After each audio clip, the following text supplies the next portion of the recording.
Para pemirsa ICTV yang Allah muliakan, kita masih di Ustaz Menjawab dan kita sedang membahas tema peran dakwah dalam penyebaran Islam. Tadi kita sudah mendengar begitu banyak penjelasan berkaitan dengan tema ini oleh Al-Mukarram Ustaz Junaidi Ibrahim LC. Mungkin ini ada season terakhir ini Ustaz, segmen terakhir. Ya, insyaAllah. Ada 15 menit lagi. Mungkin ada hal yang lain yang bisa disampaikan dalam kepada pemirsa. Silakan Ustaz. Baik.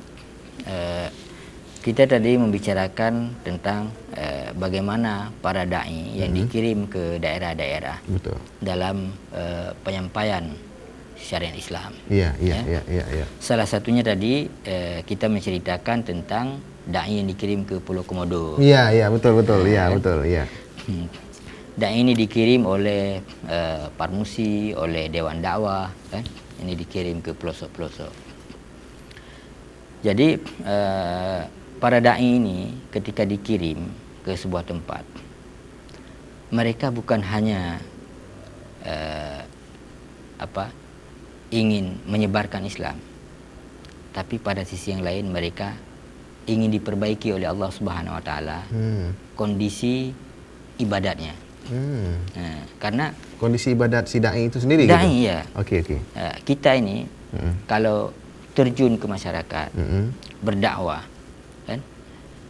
Mungkin pada mulanya kita ini hanya orang-orang biasa. Betul. Tapi ketika kita sudah terjun, maka kita dituntut oleh keadaan, kita harus memperbaiki diri. Betul. Nah, itulah kita diperbaiki oleh Allah Subhanahu Wa Taala. Ya. Bahkan ada ayat Al-Quran, ya ayyuhalladzina amanu qulu qawlan sadida yuslih lakum a'malakum wa yaghfir lakum dzunubakum. Ya. Wahai orang-orang, berkatalah dengan perkataan yang benar, Allah akan memperbaiki amal kamu dan akan mengampuni dosa-dosa kamu. Iya. Nah, jadi berangkat dari lisan tadi, hanya berkata yang benar. Setelah kita mengatakan yang benar, orang melihat si fulan ini siapa. Setelah kita kan konsekuensinya, kita mengatakan sesuatu, maka kita ini harus benar. Maka seiring waktu kita akan membenarkan diri. Begitulah cara Allah ingin memperbaiki. Nah, ketika kita sudah memperbaiki diri, Allah akan mengampuni dosa kita. Betul. Jadi ayat tadi dia sangat natural. Kalau kita lihat sepintas seolah-olah kalau kita bicara yang benar, maka Allah akan akan memperbaiki amalan-amalan kita menjadi lebih baik. Kemudian akan mengampuni dosa-dosa kita. Kan sekilas kalau kita lihat seperti itu. Tapi pada hakikatnya Allah ingin mengajarkan bahwa ini adalah berjalan secara natural. Inilah sistem yang dibuat oleh Allah. Kita mengatakan yang benar, kemudian kita mempertahankan kebenaran itu.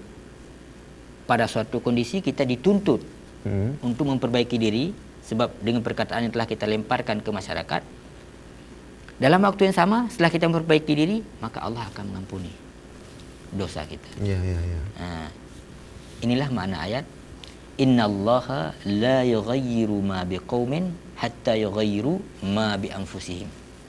Allah tidak mengubah suatu tatanan dalam sebuah kaum, dalam sebuah masyarakat, sehingga masyarakat itu yang akan mengubah. Ini natural, bicara natural. Maka ada banyak ayat. Kan? Ada banyak ayat kalau kita lihat. Sungguh-sungguh aneh. Kenapa kadang-kadang ini kadang-kadang Allah tidak menceritakan. Ini menceritakan. Wa in tusibuhum hasanah, itu gimana ayat tadi? Ayat, ada satu ayat Allah menceritakan jika sekiranya orang itu membuat kebaikan, maka dia akan merasa senang dengan kebaikan itu. Tapi ketika dia membuat wa in tusibuhum sayyi'atun, kemudian Allah tidak melanjutkan ayatnya. Fa innallaha ghafurur rahim. Kenapa tidak dilanjutkan? Ini masalah ini kita dapat melihat dalam ilmu ma'ani. Iya. Nah, jadi kadang-kadang Allah tidak lagi membicarakan. Karena mengapa? Sifat manusia sesungguhnya kalau dia buat kebaikan dia akan senang. Dia akan senang dipuji orang, dia senang kan? Tapi ketika dia buat sebuah kejahatan, kemudian terjadi pembalasan dari kejahatan itu, Allah tidak mengatakan. Dia tidak mengatakan. Kenapa? Allah tidak melanjutkan. Ada beberapa kesimpulan. Pertama, tidak semua orang susah dengan cacian. Siapa mereka tidak susah? Inilah para du'a ilallah, para da'i, para pendakwah. Wala yakhafuna wala hum yahzanun. Mereka ini tidak gundah, tidak susah. Ya. Mereka ini selalu tenang. Bukan wala yakhafuna laumata la'im. Laumata la'im. Tidak takut.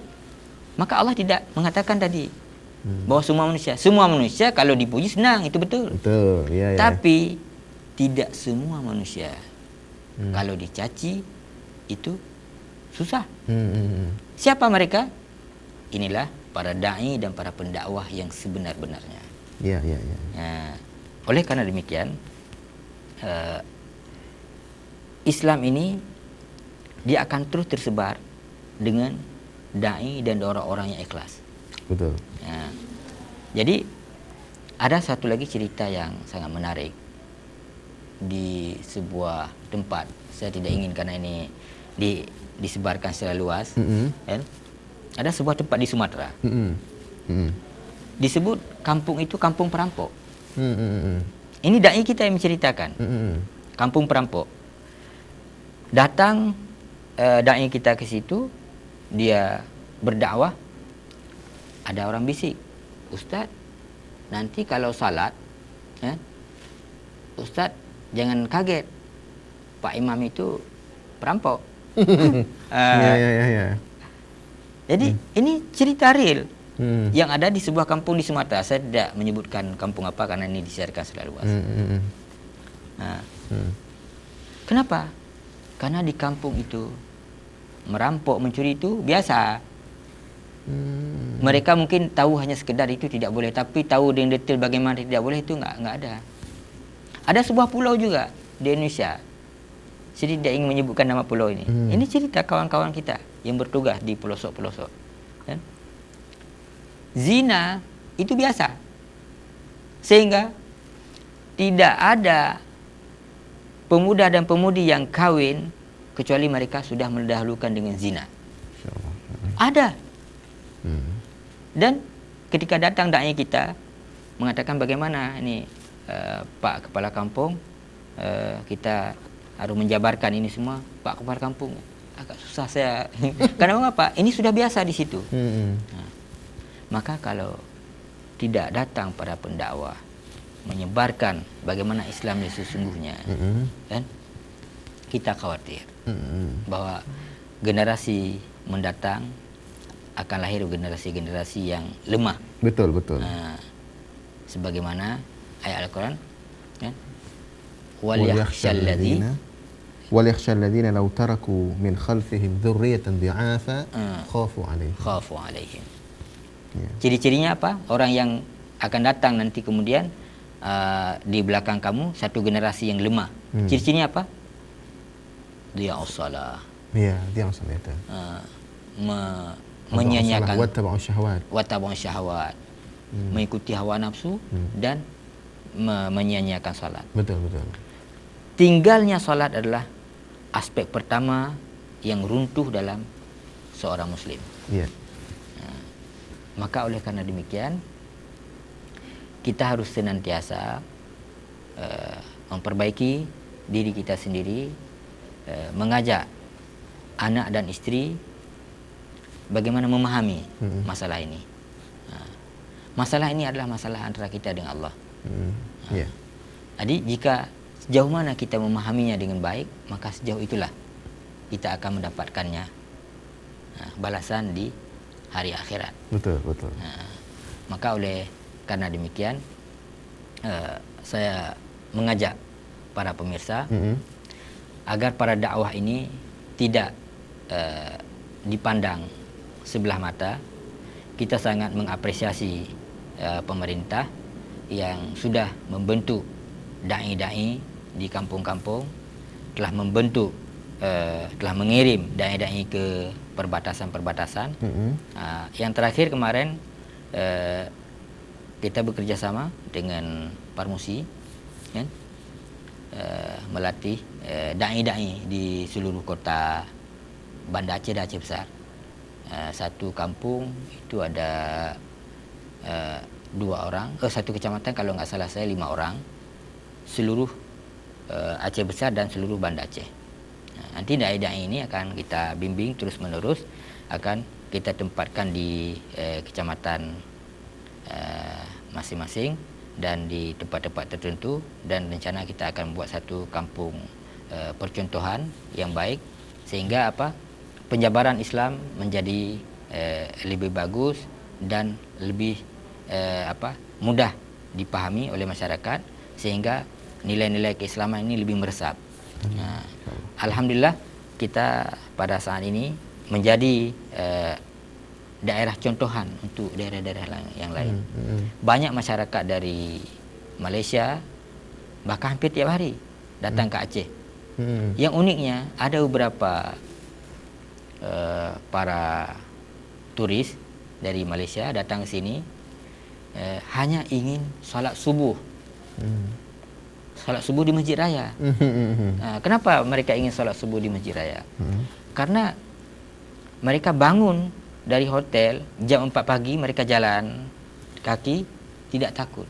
Mereka ingin merasakan kenyamanan, keamanan yang ada di Mekah, di Madinah. Mereka ingin merasakannya adanya di sini. Masya Allah, subhanallah.